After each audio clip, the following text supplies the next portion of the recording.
இந்த நிகழ்ச்சி amazing facts ஊழியத்தின் நண்பர்களால் உங்களிடம் கொண்டு வரப்பட்டிருக்கிறது.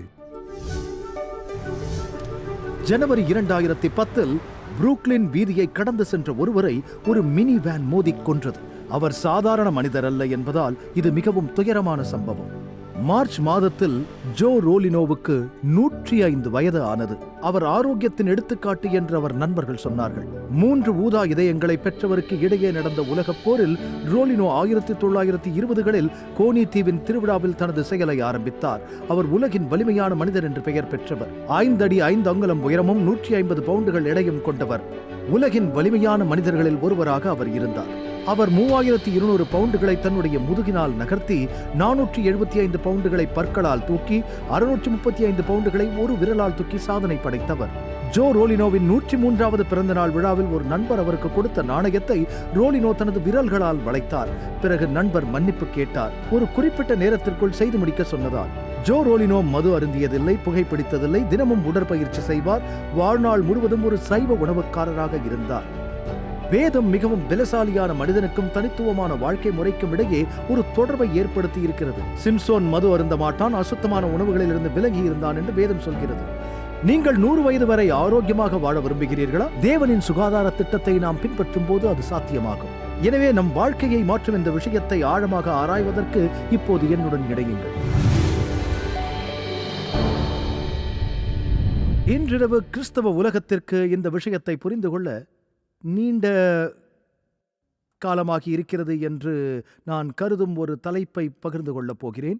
மேலும் மிகவும் நடைமுறைக்கு ஏற்ற விதமாக இருக்கும் இந்த நியமத்தை வேதாகமத்திலிருந்து ஜனங்கள் புரிந்து கொள்ளாததால் மிகவும் பாதிக்கப்பட்டு இருக்கிறார்கள். இப்போது இன்றிரவு எங்கள் பிரசங்கம் குணப்படுதல், ஆரோக்கியம் மற்றும் பரிசுத்தம் ஆகியவற்றை குறித்ததாக இருக்கும். இது தீர்க்கதரிசன புத்தகத்தில் நீங்கள் காணும் ஒரு நிகழ்வுடன் தொடங்குகிறது. அது தானியேல் 1ஆம் அதிகாரத்தில் இருக்கிறது. பாபிலோனின் ராஜாவாகிய நேபுகாத்நேசார் எருசலேமை வென்ற பிறகு அங்கிருந்து அவன் சிலவற்றை எடுத்துக்கொண்டான். நாட்டின் பிரகாசமான திறமையுள்ளவர்களையும் தன்னுடன் பாபிலோனுக்கு திரும்ப கொண்டு வந்து சொன்னான், இதோ நான் உங்களுக்கு கல்தேயரின் எழுத்தையும் பாஷையையும் கற்றுக் கொடுக்கப் போகிறோம் என்று. ஆகவே ராஜா தான் உண்ணும் போஜனத்திலும் தான் குடிக்கும் திராட்சை ரசத்திலும் தினம் ஒரு பங்கை அவர்களுக்கு நியமித்து பாபிலோன் பல்கலைக்கழகத்திற்கு கொண்டு செல்ல நாங்கள் உதவ தயாராக இருக்கிறோம் என்றான். நீங்கள் நினைக்கலாம் அது உண்மையில் நன்றாக இருக்கும் பாபிலோனிய உணவு விடுதியில் சாப்பிட்டால் என்று. ஆனால் அதில் ஒரு சிக்கல் இருந்தது. ஆண்டவர் சாப்பிடக்கூடாது என்று சொன்னதை பாபிலோனியர்கள் சாப்பிட்டார்கள். தானியேலும் அவனது 3 நண்பர்களும் பாபிலோனுக்கு கொண்டு செல்லப்பட்டனர். ஷாத்ராக், மேஷாக், ஆபத்நேகோ. அவர்களின் எபிரேய பெயர்கள் அனனியா, மிஷாவேல், அசரியா. அவர்கள் சொன்னார்கள், நாங்கள் அதை சாப்பிட முடியாது, காய்கறிகளை கொடுங்கள் என்றார்கள். எங்களுக்கு அந்த ஒரு வாய்ப்பை கொடுங்கள் என்றார்கள். பிரதானிகளின் தலைவன் பொறுப்பில் இருந்தவர், என்னால் அதை செய்ய முடியாது என்றார். நீங்கள் நோய்வாய்ப்பட தோன்றினால் உங்கள் உடல் நலம் மற்றும் கல்விக்கு நான் பொறுப்பாவேன், என்னை சிரச்சேதம் பண்ணுவார் என்றான். அவர்கள் அதற்கு நீங்கள் 10 நாள் அவகாசம் கொடுங்கள் என்றார். தானியேல் 1:8 வசனத்தில் கவனியுங்கள். தானியேல் தன் இருதயத்தில் தீர்மானம் பண்ணிக்கொண்டு தீட்டுப்படாதபடிக்கு என்ன செய்யாதபடிக்கு ராஜாவின் போஜனத்தில் ஒரு பகுதியை கொண்டு தன்னை தீட்டுப்படுத்தலாகாது என்று ராஜாவின் அரண்மனையிலே சேவிக்க திறமையுள்ளவர்களுமாகிய உமது அடியாரை சோதித்து பாரும், எங்களை சோதித்து பாருங்கள். 10 நாளைக்கு பருப்பு, காய்கறி, குடிக்க தண்ணீரை கொடுங்கள். பாபிலோனிய உணவு புளித்த திராட்சை ரசத்தை குடிக்கப் போவதில்லை என்றார்கள். வேதம் அவர்கள் அதற்கு சம்மதித்ததாக சொல்கிறது. 10 நாள் சென்ற பின்பு அவர்கள் முகம் களையுள்ளதாயும் சரீரம் புஷ்டியுள்ளதாயும் காணப்பட்டது. உங்களுக்கு தெரியும், அவர்கள் பாலைவனத்தை கடந்து வந்தவர்கள். அவர் 10 மடங்கு சிறப்பானவராக கண்டார்கள். புத்திசாலிகள். தன் ராஜ்யம் எங்குமுள்ள சகல சாஸ்திரிகளிலும் ஜோசியரிலும் அவர்களை 10 மடங்கு சமர்த்தராக கண்டார்கள். தானியேல் முதல் அதிகாரம் இப்படியாக முடிவடைகிறது. கோரேஸ் ராஜ்ய பாரம் பண்ணும் 1ஆம் வருஷம் மட்டும் தானியேல் அங்கே இருந்தான். தானியேல் சுமார் 100 வயது வரை வாழ்ந்தான். அவன் கொண்டு செல்லப்பட்ட போது 15-17 வயதுதான் இருக்கும். எனவே இந்த மிக முக்கியமான தீர்க்க தரிசன புத்தகத்தில் தானியேல் மற்றும் அவரது நண்பர்கள் அவர்களுக்கு ஏற்பட்ட சூழலால் தாங்கள் சோதிக்கப்படும் போதும் கூட தங்கள் சரீரங்களை கவனித்துக் கொள்ள வேண்டும் என்கிற நோக்கம் சுவாரஸ்யமானது. மேலும் சமரசம் செய்ய சமூக அழுத்தம் இருந்த போதிலும் அவர்கள் இல்லை என்று தங்கள் சரீரங்களை பரிசுத்த ஆவியின் ஆலயமாக கருத்தில் கொண்டு தேவன் சொன்னது போல தங்கள் சரீரங்களை தீட்டுப்படுத்த மாட்டோம் என்றார்கள். புரிந்ததா? இதை கிறிஸ்தவ சபைகள் பெரும் பகுதியாக இழந்த ஒரு உண்மை. இவர்களுக்கு எழுப்புதலும் சீர்திருத்தமும் வரவேண்டிய ஒரு பகுதி. இது நம் பிரிவினருக்குள் கூட இருப்பது உண்மை. நாம் பாடத்தை பார்ப்போம். இது பல கருத்துக்களை வெளிப்படுத்தப் போகிறது. முதல் கேள்வி, மனிதர்களுக்காக தேவன் உண்டு பண்ணின உண்மையான உணவு எது? நீங்கள் ஆதியாகமம் 1:29 வசனத்தில் படியுங்கள். பின்னும் தேவன், இதோ பூமியின் மேல் எங்கும் விதை தரும் சகலவித பூண்டுகளையும் விதை தரும் கனி மரங்களாகிய சகலவித விருட்சங்களையும் உங்களுக்கு கொடுத்தேன், அவைகள் உங்களுக்கு ஆகாரமாய் இருக்க கடவது என்றார். மற்றும் ஆகாரம் என்ற வார்த்தை அதில் இருக்கிறது. இது கிங் ஜேம்ஸ் பதிப்பில். இதன் பொருள் உணவு. எனவே ஆண்டவர் மனிதனுக்கு அளித்த அசல் உணவாகிய சைவ உணவில் பழங்கள், தானியங்கள் மற்றும் கொட்டைகள், பீன்ஸ். ஆனால் பிற்காலத்தில் ஆண்டவர் உணவை விரிவுபடுத்தினார். இது அடுத்த கேள்வி. ஆதாமும் ஏவாளும் பாவம் செய்த பின் ஏதேன் தோட்டத்திலிருந்து வெளியேற்றப்பட்ட போது இனி ஜீவ விருட்சத்தின் மரத்திலிருந்து கனிகளை சாப்பிட முடியாது. அப்போது தேவன் சொன்னார், அவர்கள் உணவில் சேர்க்கப்பட்ட சிலவற்றை உங்களுக்கு கொடுக்க விரும்புகிறேன். ஆதியாகமம் 3:18 நீ வெளியின் பயிர் வகைகளை புசிப்பாய் என்று சொன்னார். அதன் அர்த்தம் மர காய்கறிகள். இப்போது பழத்திற்கும் காய்கறிக்கும் உள்ள வித்தியாசம் சில நேரங்களில் மக்களுக்கு தெரிவதில்லை. நான் உங்களை சோதிக்கிறேன். ஆப்பிள், பழம், ஆரஞ்சு, சீமை சுரைக்காய். கவனியுங்கள், பழம், வெங்காயம், காய்கறி, களைக்கோசு, முளைக்கீரை சாப்பிடக்கூடாதது. இது மிகவும் சுலபம். மலரின் எந்த விளை பொருளும் பழம், மற்றும் தாவரத்தின் வேறு எந்த பகுதியும், அது தண்டு அல்லது கிழங்குகளின் இலைகளாக இருந்தாலும் அது காய்கறி. ஆகவே பாவம் செய்த ஆதாம் ஏவாளுக்கு பிறகு, ஆதாம் ஏவாள் செய்த பாவத்திற்கு பிறகு குழந்தைகள் மிகவும் வருந்துகிறார்கள். உணவில் காய்கறிகளை சேர்க்க விரும்புவதில்லை. அவர்கள் பாவம் செய்து தோட்டத்திலிருந்து வெளியேற்றப்பட்ட பிறகு தேவன், நீங்கள் வெளியின் பயிர் வகைகளை புசிப்பீர்கள் என்று சொன்னார். ஆனால் மனிதனுக்கான அசல் உணவு சைவ உணவு.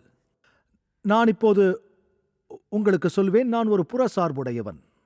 நான் சைவ உணவு உண்பவன். அதை கருத்தில் கொள்ள ஜனங்களை ஊக்குவிக்கிறேன். நீங்கள் சைவ உணவுக்காரராக இருக்க வேதம் விரும்பவில்லை. ஆனால் பரலோகத்தில் நாம் சைவ உணவுக்காரராக இருப்போம் என்பதை நீங்கள் அறிய வேண்டும் அல்லவா? தேவன் விலங்குகளை பெயரிடும்படி ஆதாமிடம் சொன்னபோது அவர் பசுவை பார்த்து அண்டப்புழு என்று சொல்லவில்லை. அவர் கோழிகளை பார்த்து புழு பூச்சி என்று சொல்லவில்லை. உங்களுக்கு தெரியும், அவர் அவைகளை பாதுகாக்க விரும்பினார். அவற்றை சாப்பிடுவதை குறித்து அவர் யோசிக்கவில்லை. பாவத்திற்கு பிறகு, குறிப்பாக பெரு வெள்ளத்திற்கு பிறகு, விலங்குகள் உணவின் ஒரு பகுதியாக மாறியது. நாம் சாப்பிடலாம் என்று தேவன் எந்த பாலூட்டிகளை சொல்கிறார்? நான் ஒரு சைவ உணவுக்காரன், நான் அதை ஊக்குவிக்கிறேன். ஆனால் நீங்கள் இறைச்சி சாப்பிடப் போகிறீர்கள் என்று வேதம் சொல்கிறது. அதற்கு சில அளவுகோல்கள் இருக்கின்றன. லேவியராகமம் 11:3 மிருகங்களில் விழிக்குழம்பு உள்ளதாயிருந்து குழம்புகள் 2ஆக பிரிந்திருக்கிறதும் அசை போடுகிறதுமானவைகளை எல்லாம் நீங்கள் புசிக்கலாம். எனவே அதற்கு ஒரு விரிக்குழம்பு உள்ளதாயிருக்க வேண்டும். அதற்கு ஒன்று மட்டுமல்லாமல் 2 குணாதிசயங்கள் தேவை. சில இறைச்சி ஆரோக்கியமானதாக கூட இருக்காது. உதாரணத்துக்கு ஒட்டகம். விரிக்குழம்பு இல்லாதபடியால் அது உங்களுக்கு அசுத்தமாயிருக்கும். உங்களில் சிலர் அதை பற்றி கவலைப்படுகிறீர்கள். ஏனென்றால் இன்றிரவு உங்கள் குளிர்சாதன பெட்டியிலிருந்து ஒட்டகத்தை வெளியே எடுக்க வேண்டியிருக்கும். இது கிறிஸ்துவின் காலத்து பிரச்சனை. நீங்கள் கொசுக்கில்லாதபடி வடிகட்டி ஒட்டகத்தை விழுங்குகிறவர்களாய் இருக்கிறீர்கள் என்று. அது அழுக்கு என்று சொல்லி நீங்கள் வீட்டிற்கு சென்று ஒட்டக மாமிசத்தை சாப்பிடுகிறீர்கள். அவர் சொல்கிறார், அது அசுத்தமானது. ஆனால் நீங்கள் அதை சாப்பிடுகிறீர்கள். எனக்கு பிடிக்காது, நான் சாப்பிட மாட்டேன். இப்போது சில விஷயங்கள், சிலர் குழம்புகளை மென்று சாப்பிடுகிறார்கள். 2ஆக பிரிந்திருக்கவில்லை. பின்னர் குழம்புகள் 2ஆக பிரிந்திருக்க 2 விலங்குகள் உண்டு. ஆனால் அசை போடுகிறதா இருந்தாலும் அதற்கு விரிக்குழம்பில்லை. என்ன வகை என்று தெரியுமா? பியோர்கோ, பன்றி, காட்டுப்பன்றி, பன்றிகள். குழம்பு விரிக்குழம்பும் 2ஆக பிரிந்துமாயிருந்தும் அது அசை போடாது. அது உங்களுக்கு அசுத்தமாயிருக்கும். அதில் தொடர்ந்து சொல்லப்பட்டிருக்கிறது, இவைகளின் மாம்சத்தை புசிக்கவும் உடல்களை தொடவும் வேண்டாம் என்று. அது அருவருப்பானது. பன்றிகள் அசுத்தமானவைகள். அண்டை வீட்டார் விடுமுறைக்கு சென்றபோது நான் அவர்கள் பன்றிகளை கவனித்துக் கொண்டேன். எப்போதும் எதையும் விவரிக்க நான் சில புதிய சொற்களை கண்டுபிடிப்பேன். ஆனால் நான் இவைகளை கொண்டு வந்து பார்த்தபோது பன்றிகள் தான். அவற்றின் பெயர் வரையறுக்கப்பட்டாயிற்று. நீங்கள் எப்போதாவது நினைத்திருக்கிறீர்களா, ஒரு பன்றி இரைச்சல் கூடத்தால் வளர்க்கப்படுகிறதா? வேதம் கூட சொல்கிறது, கழுவப்பட்ட பன்றி சேற்றிலே புரளவும் திரும்பினது என்று. அவைகளுடைய மாம்சம் முழுதும் நோய் நிறைந்தது. அவைகள் குப்பை தொட்டிகள். தேவன் சில விலங்குகளை குப்பை தொட்டிகளாக உருவாக்கியுள்ளார். அவைகள் சுற்றுச்சூழலை சுத்தம் செய்யக்கூடியது. குப்பைகளை சாப்பிடும். நீங்கள் குப்பைகளை சாப்பிட வேண்டும். பன்றிகள் அதைத்தான் சாப்பிடுகிறது. உங்களுக்கு நினைவில் இருக்கிறதா, ஒரு பன்றிக்குட்டியானது சந்தைக்கு சென்றது. ஒரு பன்றிக்குட்டி வீட்டிலேயே இருந்தது. பன்றிக்குட்டி மாட்டிறைச்சியை சாப்பிட்டது, பன்றியை சாப்பிடவில்லை. உங்களுக்கு தெரியும், நான் ஒருமுறை படித்ததை நினைவில் வைத்துக் கொள்வேன். இது வட அமெரிக்காவில் செய்யப்பட்ட 5 பிரேத பரிசோதனைகளில் ஒன்று. ட்ரிச்சினா விஷத்தின் அறிகுறிகள் மற்றும் அதற்கான ஆதாரங்கள் இருப்பதை அவர்கள் கண்டுபிடித்தனர். ட்ரைச்சினோசிஸ் என்பது மிகவும் தந்திரமான நோய், பாய்சன். இந்த ட்ரிக்கினோசிஸ் என்பது மிகவும் மோசமான ஒரு நோய். இந்த ட்ரைச்சீனியா நீர்க்கட்டிகள் அடங்கிய தசை திசுக்களை ஒரு மனிதன் சாப்பிடும்போது நீர்க்கட்டிகள் வயிற்றில் சேகரிக்கப்பட்டு பின்னர் புழுக்களை உண்டு பண்ணும் என்று அது சொல்கிறது. பெண் ட்ரிச்சினா புழுக்கள் 6 வாரங்கள் வாழும். அந்த நாட்களில் அவைகள் 15,000 புழுக்களை இனப்பெருக்கம் செய்யக்கூடும். புழுக்களின் இடம்பெயர்வு காய்ச்சல், வலி, மரணத்தை கூட ஏற்படுத்தக்கூடும். இது மூட்டுகள், முழங்கால்கள் வலிகளில் விரைப்பை ஏற்படுத்தக்கூடும். மேலும் இது பெரும்பாலும் தவறாக கண்டறியப்படுகிறது. ஒரு நபர் நினைப்பார், எனக்கு உரைப்பை அயற்சி, ஆர்த்ரைட்டிஸ் வந்துவிட்டது என்று. அவர்களுக்கு நிறமி வந்துவிட்டது என்று. இது உலகம் முழுவதும் மிக பொதுவானது. பாதிக்கப்பட்டவர் தனது மதிய உணவை பெட்டியில் வைத்திருக்கிறார். அவர் பைக்கின் பின்புறம். ஒரு ஊட்டச்சத்து நிபுணர் சில ஆண்டுகளுக்கு முன்பு இப்படி எழுதியிருக்கிறார். இது பழைய கட்டுரை, ஆனால் அவர் சொன்ன விதம் எனக்கு பிடித்திருக்கிறது. செப்டம்பர் 6, 1999. ஒரு ஊட்டச்சத்து நிபுணர் பேக்கன் தொழில்நுட்ப ரீதியில் இனி இறைச்சி இருக்காது என்று கூறினார். அது எந்த உணவுக் கழகத்தையும் சேர்ந்ததல்ல. அது உப்பு, நைட்ரேட் நிறைந்த, கொழுப்பு நிறைந்த புற்றுநோயை உண்டாக்கக்கூடியது. நீங்கள் ஏன் புற்றுநோயை உண்டாக்கக்கூடியதை சாப்பிட விரும்புகிறீர்கள்? ஏனெனில் அது நல்ல சுவை. நீங்கள் ஆவியால் அல்லது மாம்சத்தால் கட்டுப்படுத்தப்படுகிறவரா? உங்களில் சிலர், போதகர் டக், இப்படிப்பட்ட உணவு வகைகளை சாப்பிடுவது குறித்து நீங்கள் எங்களை மிகவும் கஷ்டப்படுத்த வருகிறீர்கள் என்று எங்களுக்கு தெரிகிறது. தேவன் இறைச்சியை உண்ணும்படி மனிதர்களை சிருஷ்டித்திருக்கிறார் என்பது உங்களுக்கு தெரியும். அதனால் தான் இந்த கோரை பற்கள். இப்படிப்பட்ட வாதத்தை முன்பு கேள்விப்பட்டிருக்கிறேன். அது முட்டாள்தனம். எனக்கும் கோரை பற்கள் இருக்கின்றன. அவர் ஒரு சைவ உணவு உண்பவர். நீர் யானை எவ்வளவு தூரம் எடுத்து செல்ல விரும்புகிறேன் என்று எனக்கு தெரியவில்லை. ஆனால் உண்மையில் ஒரு பூனை அல்லது ஊனுண்ணி அல்லது நாயின் செரிமான அமைப்பு மிகவும் மென்மையானது. சைவ விலங்குகள் மிகவும் சிக்கலான செரிமான அமைப்பை கொண்டு இருக்கும், அல்லது அவை கிழிந்த குடலை பெற்று இருக்கும். நாமும் அந்த வகையில்தான் இருக்கிறோம். ஆனால் சைவ உணவு வகைகளை கேலி செய்கிறோம். மக்கள் சொல்வார்கள், போதகர் டக், நீங்கள் சைவ உணவுகளை சாப்பிடுவதால் ஹெல்தியாக இருக்க முடியாது என்று. நீங்கள் போதுமான B12 மற்றும் புரதத்தை பெற்றிருக்கப் போவதில்லை என்பார்கள். அது கட்டுக்கதை. அது முற்றிலும் கல்வி அறிவில்லாத அறிக்கை. நான் 40 ஆண்டுகளாக சாப்பிடுவது சைவ உணவு. நான் உணவகம் செல்லும் போது எனக்கு ஆசையாக இருக்கும். அவர்கள் என்னிடம் வந்து, உங்களுக்கு சீஸ் வேண்டுமா என்று கேட்பார்கள். நான் இல்லை, சைவ உணவுக்காரன் என்று சொல்வேன். அவர்கள் ஆச்சரியப்பட்டு, அப்படியா என்பார்கள். ஆமாம், எனக்கு 90 வயதா என்று கேட்பேன். அவர்கள் இல்லை என்பார்கள். எனக்கு 90 வயது என்று நான் சொல்லவில்லை என்பதை நீங்கள் கவனிக்க வேண்டும். நான் பார்க்க 90ஆக இருக்கிறேனா என்று நான் கேட்டேன். ஒருமுறை 70ஆக இருக்கிறேனா என்று கேட்டதும் ஆம் இருக்கும் என்று சொன்னார்கள். அதனால் அதை கவனத்தில் வைத்துக் கொண்டேன். உங்களுக்கு தெரியும், நான் 40 ஆண்டுகளாக சைவ உணவு உண்பவனாக இருக்கிறேன். நான் நன்றாக உணர்கிறேன். வேர்க்கடலை, வெண்ணெய், பாகுரோட்டியில் உங்களுக்கு தேவையான அனைத்து சத்தும் இருக்கிறது. ஸ்ட்ராபெரிகளை பயன்படுத்தினால் பழங்கள், தானியங்கள், கொட்டை வகைகளத்திலே கிடைக்கும். புரதம் கிடைத்துவிடும், B12 கிடைத்துவிடும், தேவையான அனைத்தும் கிடைத்துவிடும். உங்களுக்கு அது போதுமானதாக இருக்காது. அதையெல்லாம் கொஞ்சமும் நம்பாதீர்கள். வேதாகமத்தில் என்ன நடந்தது என்று பாருங்கள். இது ஒரு பழமையான விளக்கப்படம், ஆனால் நீங்கள் இங்கே பார்க்கிறீர்கள். பெருவெள்ளத்திற்கு முந்தைய நாட்களில் வாழ்ந்தவர்கள் இவர்கள். உங்களுக்கு சேத், மெத்துசிலா, நோவா இருக்கிறார்கள். அவர்கள் எல்லோரும் பல 100 ஆண்டு காலம் வாழ்ந்தவர்கள். பெருவெள்ளத்திற்கு பிறகு தாவரங்கள் அனைத்தும் அழிக்கப்பட்டன. ஆண்டவர் சுத்தமான சகல மிருகங்களிலும் 7 ஜோடிகளை பேழைக்குள் ஏற்றினார். அவர்கள் மேம்போக்காக அவைகளை பலியிடுகிறார்கள். அவர்கள் பலியிட்டதை சாப்பிட அனுமதிக்கப்படுகிறார்கள். ஆனால் பெருவெள்ளத்திற்கு பிறகு இறைச்சி சாப்பிடுவது மிகவும் பிரதானமானதாகவும் முக்கியமானதாகவும் ஆயிற்று. ஆனால் ஆயுட்காலம் என்ன ஆயிற்று பாருங்கள். உலகில் மக்கள் நீண்ட காலம் வாழும் இடங்களில் ஒன்று இந்தியாவில் ஹன்சா பள்ளத்தாக்கில் உள்ள ஹன்சா மக்கள். பெரும்பாலும் அவர்கள் சைவம். அவர்கள் 100 வயதுக்கு மேல் வாழ்வது பொதுவாக மிகவும் எளிது. நாம் அனுபவிக்கும் நவீன நோய்களில் ஒன்று கூட அவர்களுக்கு வந்ததில்லை.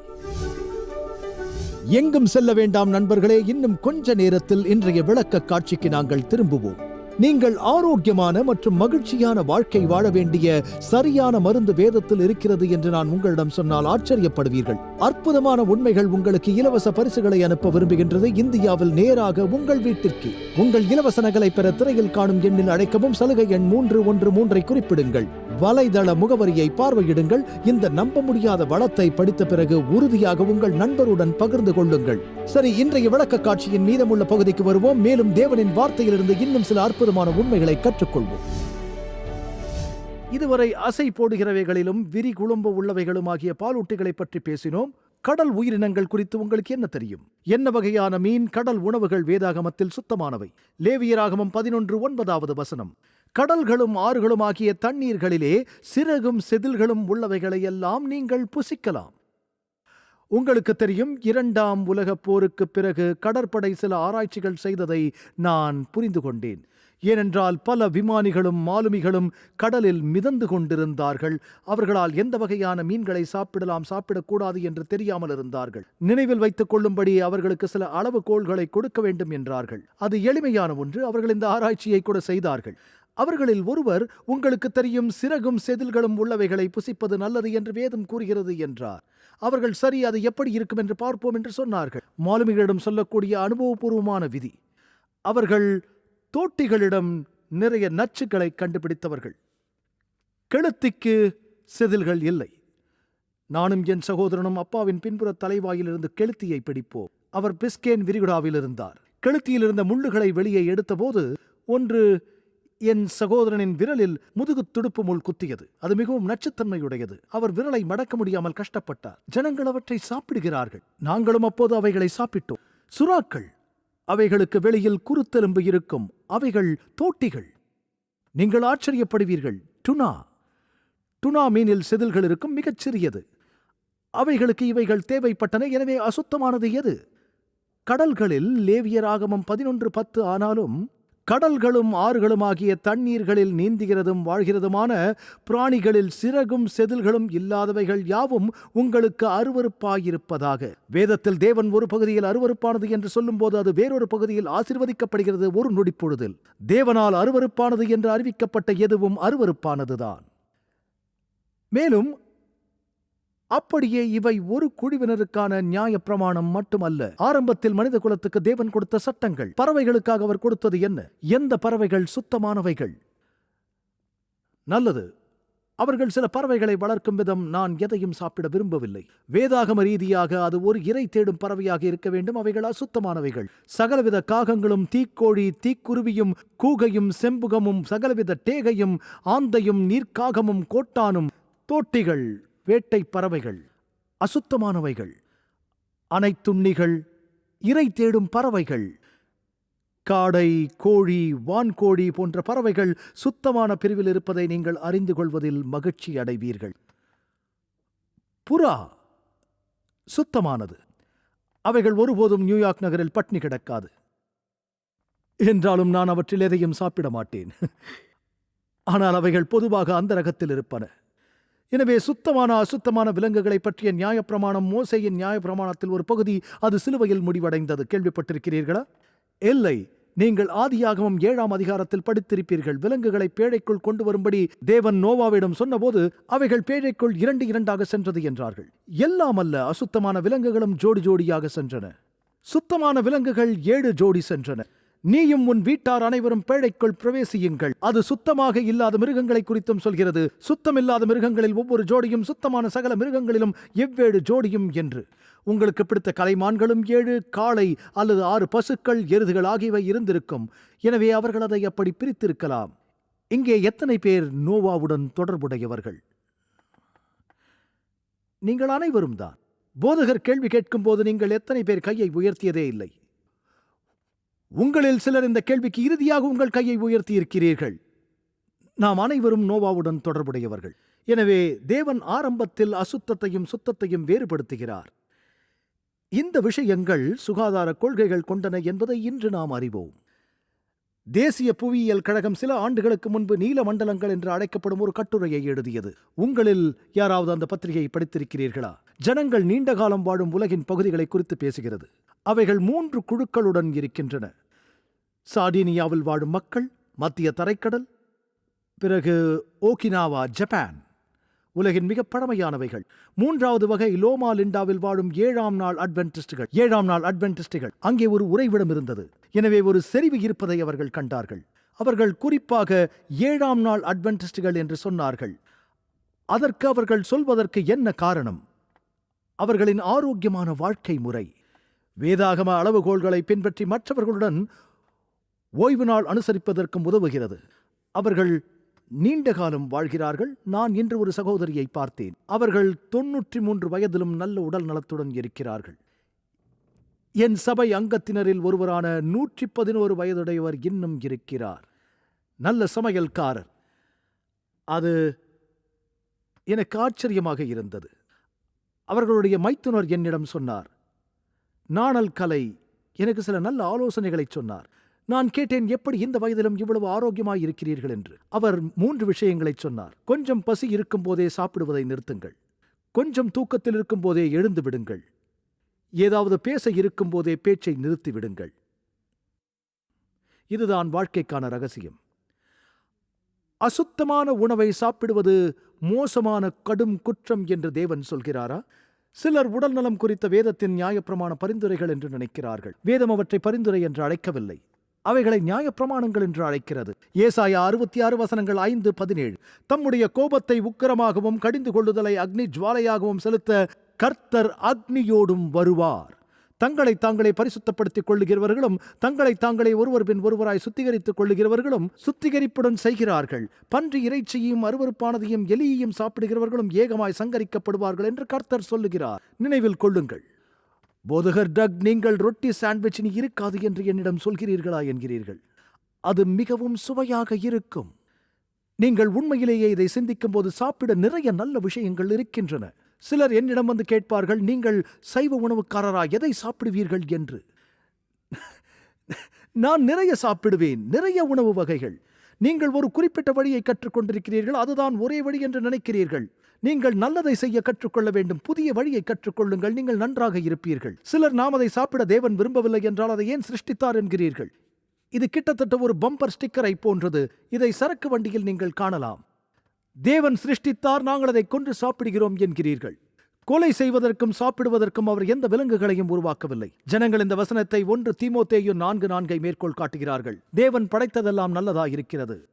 நீங்கள் முன்பு கேள்விப்பட்டிருக்கிறீர்களா, ஸ்தோத்திரத்தோടെ ஏற்றுக்கொள்ளப்படுவாகில் ஒன்றும் தள்ளப்படத்தக்கதல்ல. அவர்கள் அதன் சூழலை படிக்கவில்லை, முன்னும் பின்னும் அதில் சொல்லப்பட்டதை படிக்கவில்லை. அது தேவனுடைய வார்த்தையால் பரிசுத்தப்படுத்தப்படும் என்று சொல்லப்பட்டிருக்கிறது. அதாவது தேவனுடைய வார்த்தையில் அங்கீகரிக்கப்பட்ட உயிரினங்கள் ஜெபத்தால் பரிசுத்தப்படுத்தப்படலாம். ஆனால் கிறிஸ்தவர்கள் நம்பும் இந்த கருத்து மற்றும் இப்படித்தான் சகோதரனே, இது கிறிஸ்தவர்கள் நினைத்து பார்க்கும் போது மூழ்கடித்துவிடும் என்று நம்புகிறேன். உடல் நலம் குறித்த சட்டங்களிலிருந்து நாம் இப்போது விடுபடுகிறோம் என்ற எண்ணம்.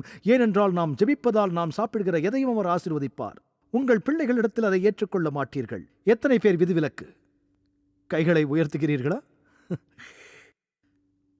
நீங்கள் ஒரு நாள் வேலைக்கு தயாராகி வருகிறீர்கள். உங்கள் குழந்தைகள் தங்கள் காலை உணவை தயார் செய்து கொண்டிருந்தால் அவர்கள் கிண்ணத்தில் உறைந்த சர்க்கரை பாகுகளை ஊற்றுவதை நீங்கள் காண்கிறீர்கள். அவர்கள் சர்க்கரையை மேலும் அதன் மேல் போடுகிறார்கள். மேலும் அதில் குளிர்சாதன பெட்டியிலிருந்து சாக்லேட் ஐஸ்கிரீம் ஒரு கரண்டி எடுத்து வந்து அவர்கள் அது மீது கேரமல் சிரப்பை ஊற்றுகிறார்கள். கவலைப்படாதீர்கள், நான் இதை ஆசீர்வதிக்க இயேசுவிடம் கேட்கப் போகிறேன். நீங்கள் நீண்ட காலமாக அதற்காக ஜெபிக்கும் போது அது சரியாகிவிடும்.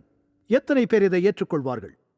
வேதத்தில் உள்ள ஆரோக்கியத்தின் அடிப்படை கொள்கைகளுக்கு எதிராக சென்று, ஆனால் நான் அதற்காக ஜெபித்தேன் என்று சொல்வதன் மூலம் ஆண்டவர் சோதிக்க பார்க்கிறார் என்று நாம் ஏன் நினைக்கிறோம்? வேதம் பெரிய போட்டியானது.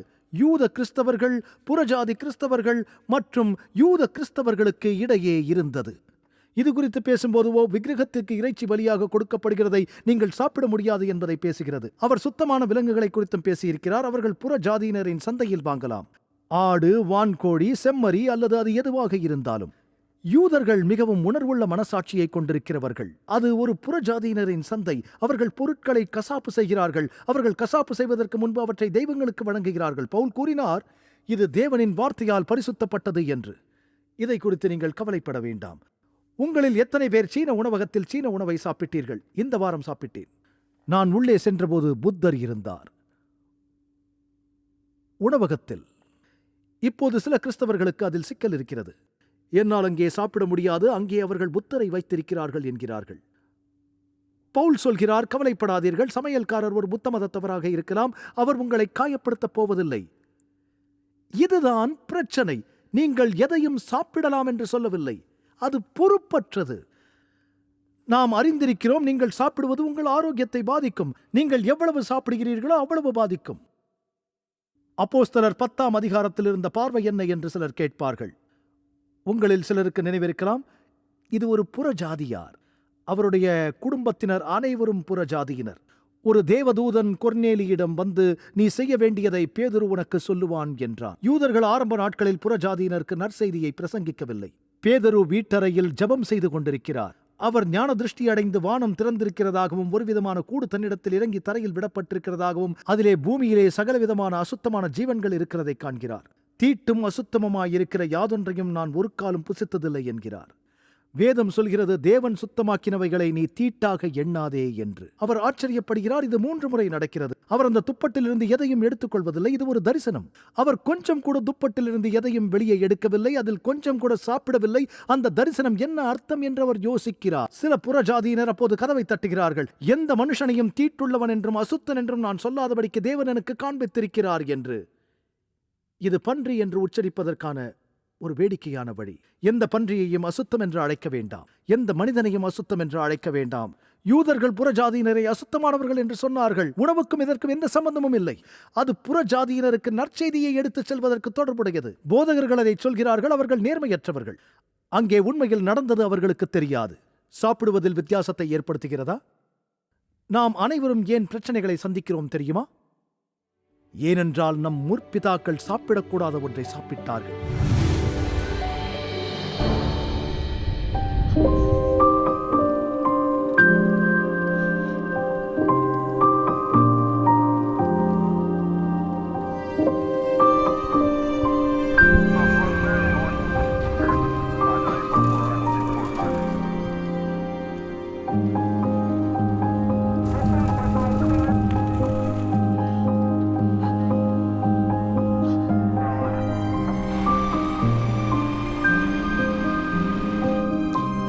கூட்டம் ஒன்றாக கூடி வர முடியும். இனி வலி இல்லை, இனி காவல் நிலையம் இல்லை, இனி நோயும் இல்லை, மரணமும் இல்லை, துக்கமும் இல்லை. மேலும் அன்பான நண்பர்களே, நம் உலகில் இந்த வேதனையும் துயரமும் நாம் அனுபவிக்க வேண்டும் என்பது நம் தேவனின் நோக்கமில்லை. அவர் தனது சித்தமான யாவையும் நமக்கென வைத்துப் போயிருக்கிறார். சாந்த குணமுள்ளவர்கள் பாக்கியவான்கள். நான் பசியாய் இருந்தேன், நீங்கள் எனக்கு போஜனம் கொடுத்தீர்கள். மிகவும் சிறியவர்களாகிய இவர்களில் ஒருவனுக்கு, என் சகோதரா, எதை செய்யாதிருந்தீர்களோ அதை எனக்கே செய்யாதிருந்தீர்கள்.